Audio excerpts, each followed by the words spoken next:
Hey everyone, ready to talk trends. Yeah. You know how it is 1 minute everyone's obsessed with something and then gone. Right. It's on to the next big thing. But why is that? Why are we always chasing these new trends? I think a lot of it comes down to what we see in magazines and online. Oh yeah, those perfect pictures. Exactly. And we think, oh, I need that in my life. But do we really? Yeah. Is it all just a clever way to get us to buy more stuff? That's a great question and one we're going to explore today. We're going on a deep dive today using home design as our example So because... everyone's got a home or wants a home. Right, exactly. We're taking a look at this article from The Spruce called 6 Popular Design Choices Designers Would Never Put in Their Own Homes. It's kind of like peeking behind the curtain. Right.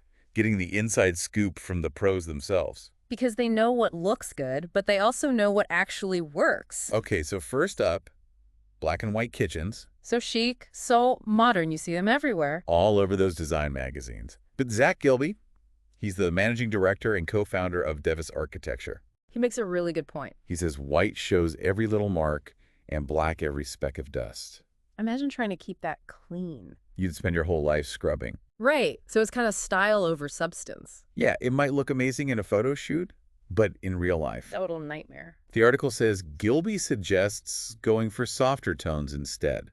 Things like creams, beiges, light You grays. still get that nice contrast, but without the cleaning frenzy. And he even suggests, going bolder with like a sage green or a clay, Oh, I love that. paired with some terrazzo for a softer look. See, that's what I'm talking about. Style and practicality. Exactly. It's about finding that balance. Okay, now this next one is a big one, open shelving. Ah, yes, the eternal debate. So tempting, right? All those perfectly styled shelves. Gorgeous in photos, but Jennifer Jones, she's a principal designer at Niche Interiors. She gets it. She says open shelving in real life, it's basically a recipe for dust collecting chaos.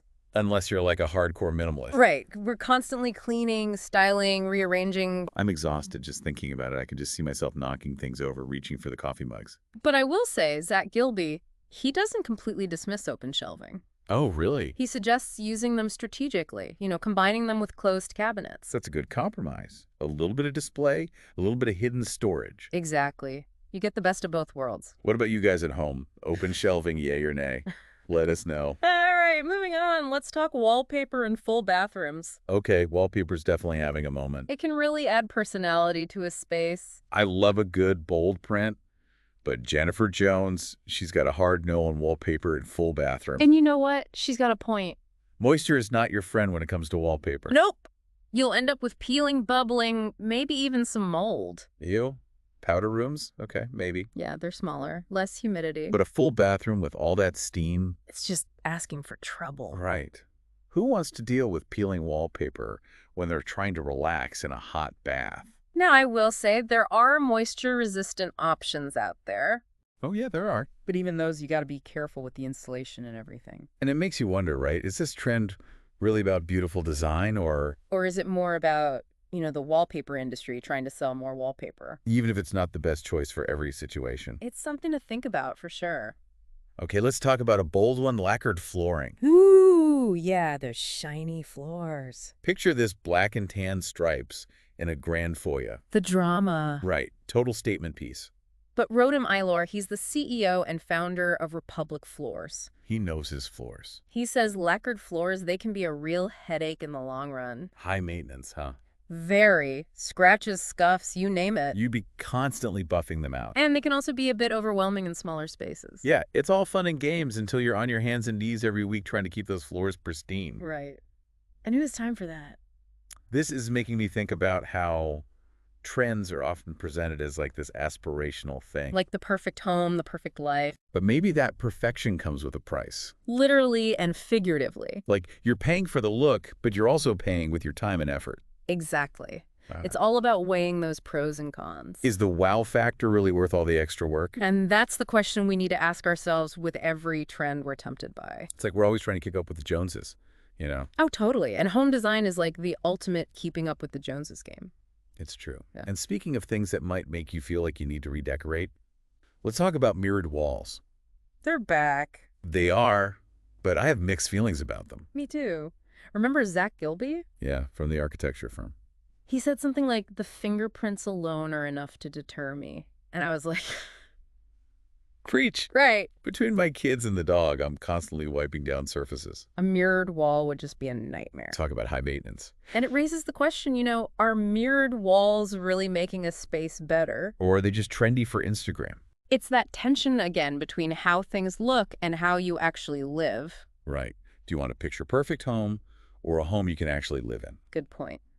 And that brings us to another trend that's beautiful, but potentially a pain small or mosaic tiles. The grout lines. So many grout lines. I've had some serious Pinterest fails with tile projects. Haven't we all? Sometimes it's better to leave it to the pros. Especially when you're dealing with intricate designs and all that grout. And even if you get the installation right, think about the cleaning. So much scrubbing. Grout is a magnet for dirt.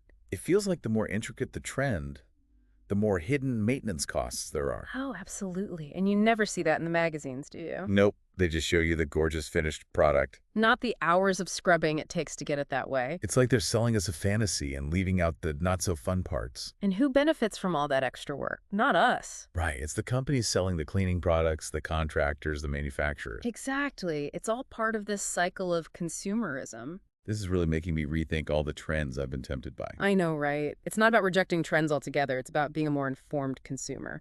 So how do we do that? Yeah. How do we break free from this cycle of chasing trends? I think it starts with awareness, understanding how trends work, who benefits from them. And then making more conscious choices. Exactly. Asking yourself, do I really love this, or am I just being influenced by marketing? Now, does it fit my lifestyle, or will it create more work than it's worth? Right. It's about creating a home that reflects you, not what's trendy at the moment. So instead of blindly following trends, we should be curating our own personal style. Focusing on what brings us joy, what's functional. And what actually works for our lives. Exactly. It's about creating a home that's uniquely yours. That's a trend I can definitely get behind. It's like taking back control, instead of letting the trends dictate our choices. Exactly. It's about creating a space that truly reflects who you are and what you value. So as we wrap up this deep dive into design trends and, this whole consumerism thing. What are some key takeaways for our listeners? Yeah, like how can we apply this to our own lives? Well, first, remember, trends are often driven by marketing and, trying to make things look amazing. Those picture-perfect photo shoots. Yeah, exactly. They're designed to make you want something new. But they don't show you the reality of living with those choices. Right. So before you jump on that trend bandwagon, take a step back and ask yourself some questions. Like, will this actually make my life better, or will it just be a huge pain? Exactly. Does it fit your budget? Does it fit your lifestyle? And most importantly, do I actually love this? Or am I just feeling pressured to keep up with everyone else? Because it's so easy to get caught up in that comparison game, isn't it? Oh yeah, we see what everyone else is doing and we think we need to do it too. But your home should be your sanctuary, It should be a place where you feel good, where you can relax and be yourself. It's not about having the most Instagrammable space. It's about creating an environment that works for you. But what makes you happy? Exactly. So embrace what you love, what makes you feel good, and don't be afraid to say no to trends that don't serve you. I love that. It's about making conscious choices that align with our values. Creating a home that's both stylish and authentically you. That's a great note to end on. Thanks for joining us on this deep dive into the world of design trends and consumerism. It's been a pleasure. Remember, you have the power to create a home that you truly love. A home that reflects who you are and what matters to you.